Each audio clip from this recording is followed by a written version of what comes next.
thing I like the most about St. David's is the sense of community here. What St. David's Episcopal Day School and St. David's Church means to me is that community, that group of people who through the decades have come together to offer a really unique program where people are welcomed and included.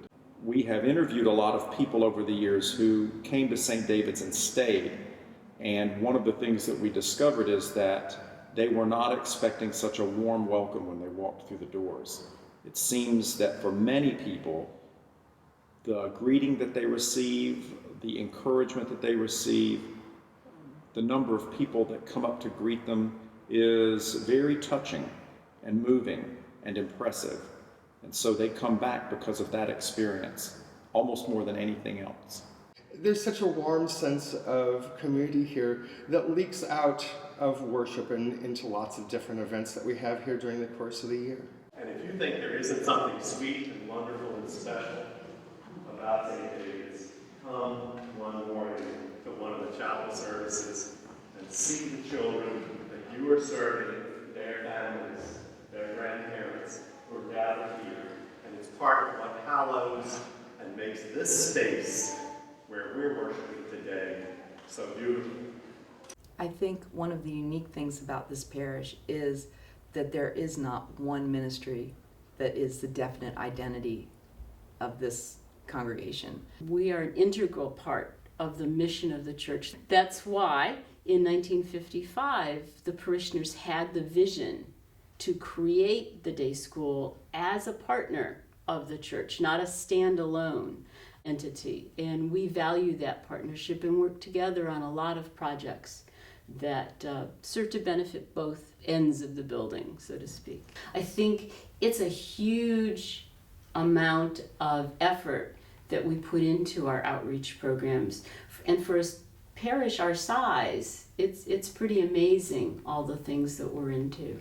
We support a lot of children's ministries. We give backpacks for children that are just coming out of their home and put into foster care with often nothing. At Christmas time, we support 30 foster children with every gift that they might need. The Seaman Center of Wilmington by making ditty boxes for the sailors that come into port from different places around the world. And we just give them little things to know that there are people here in Wilmington, Delaware that care about them even though they're away from their families at home. We have a very vibrant children's ministry, and children are such an integral part of the life of the parish. It's difficult to imagine St. David's without them. From the very first moment I came to Sunday services and was welcomed, nobody knew who I was. Nobody knew that I was thinking about coming here, on a full-time basis as their children's minister, but it was just, they just welcomed me in. And it can be a little bit overwhelming. So if you come to St. David's and you expect to sit in the back and not have anybody paying any attention to you, I'm sorry, that's not gonna happen. Somebody's gonna find you. Some of my fondest memories here at St. David's have been times surrounding holidays. They're special to everybody, no matter what you do or how you celebrate. I feel at home here. And we also have things like the Christmas pageant, which is a really big deal. Watching all the kids of the parish participate in that brings real joy to my heart.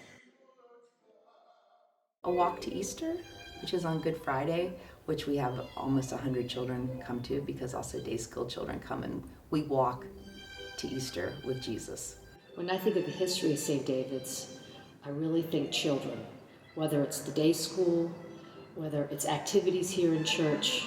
They're just always welcome and always a joy at this church. The youth group is a safe, fun, Christian community for teenagers. Coffee hour is an opportunity for members of the congregation, first of all, to greet guests in our midst. When I think about those that have gone before that helped make St. David's what it is, I'm thankful. I'm thankful for inspiration, for their vision. I think their history of constantly trying to change to meet the times, too. I mean, they've had the grace of having rectors that had vision, that they've had the courage to say, let's try this and see what happens. In this culture where going to church is not the thing to do. It's go to soccer, sleep in, there are people who are getting up and coming to church here. And I believe they will continue to do that. There are so many opportunities for people to grow through meditation, spirituality, education, worship, and service that it really sets us apart. That is the sacred trust that we've been given, and I believe it's something that the congregation just revels in doing. When people come across the threshold of this parish or they receive the benefit of our outreach, they feel God's love in some strange and warming ways sometimes. I believe we'll be able to help a new generation of believers come into the fold of Christ. For me, St. David's is not only the place where I work, but it's also a place where I have extended family now. We are a community of disciples, that is, people who are following Jesus. And we have been given the trust, the sacred trust, to pass along the love of God that we have received to everyone. And that's everyone. And I think more and more we're living into that mission statement and discovering how deep that really can take us. It's a good place to come for whatever it is that you're seeking. Everyone deserves God's love.